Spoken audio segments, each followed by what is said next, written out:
رايكم بالنسبه بحال هاد العينه الاخوان؟ شوفوا معايا مزيان الطريقه كيفاش غادي نشوفوها، واش عينه ديال نازك ولا لا. كما كتلاحظوا معايا هنا فيها واحد الشق، غادي نحاول نحل هاد الشق هذا، نشوفوا الداخل ديالو واش غيعطينا يعني شي شكل اخر من غير هاد الشكل ديالها الخارجي. هادي انا كنظن عينه حجريه ارضيه بحال دوك التراكمات اللي تيكونوا في الوديان.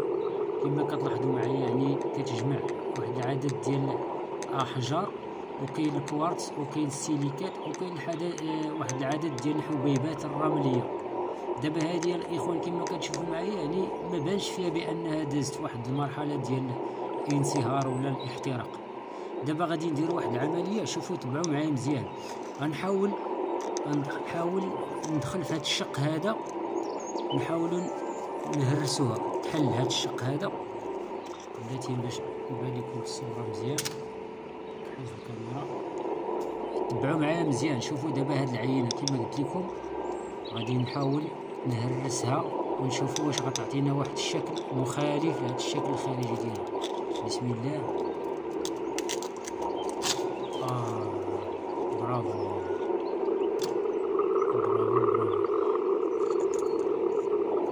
انتم شفتوا معايا دروك، هذه عينه ارضيه.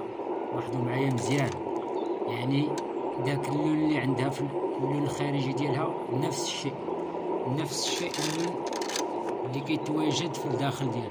هذه كيعني بان هذه العينه هذه رغم هاد المكونات هاد الاحجار التراكميه اللي كتجمع، هذا يعني ماشي عينه نيازك. وتبعوا معايا مزيان وحاولوا تستافدوا، حاولوا تعطيونا واحد الاعجاب للفيديوهات الاخوان. راكم مزيرين على الاعجاب، الاعجاب راه غير باش تحفزونا شويه، نعطيكم حتى حنا المفيد.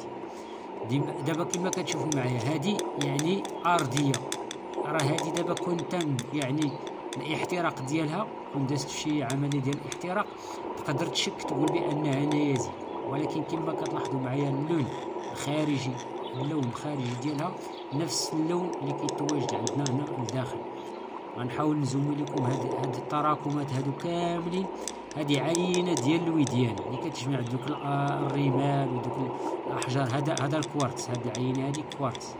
كما كتلاحظوا معايا الا درنا عمليه ديال الخدش كتعطينا اللون ابيض. هانتوما يعني هذه عينه ارضيه. انا كنديروا عمليه ديال الخدش لداخل، وهنا انتم كتشوفوا كنديروا عمليه ديال الخدش على برا، غادي تعطينا اللون ابيض.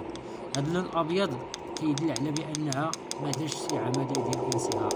راه حاول درت لكم واحد الفيديو على هاد التجربه هذه ديال الخدش، راه كتساعد مزيان. ولكن راه كاينين نيازك اللي كيعطيونا الخدش ابيض، باش ننتبهوا. راه ماشي حيت تمشي دير واحد الحجر خدش ابيض ويعطيك خدش ابيض تقول راه ماشي نيازك. كاينين عينات نيازك كيعطيونا خدش ابيض. شي حلقه اخرى ان شاء الله نوري لكم دوك العينات اللي كيعطينا خدش ابيض. غير بالنسبه للعينات اللي هما واضحين باينين كيعطي واحد 700% باينه بانها ارضيه، كدير لها هذه العمليه هذه.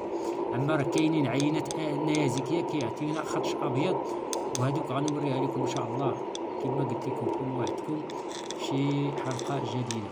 انتم شوفوا معايا مزيان الداخل ديال هذه، راه ماشي نيازك واخا فيه هاد الحبوب هادو وهاد الاشكال اللي كيتواجدوا فيها في الداخل. هذه عينه ارضيه. انتم غنزوم لكم دابا مزيان هذه.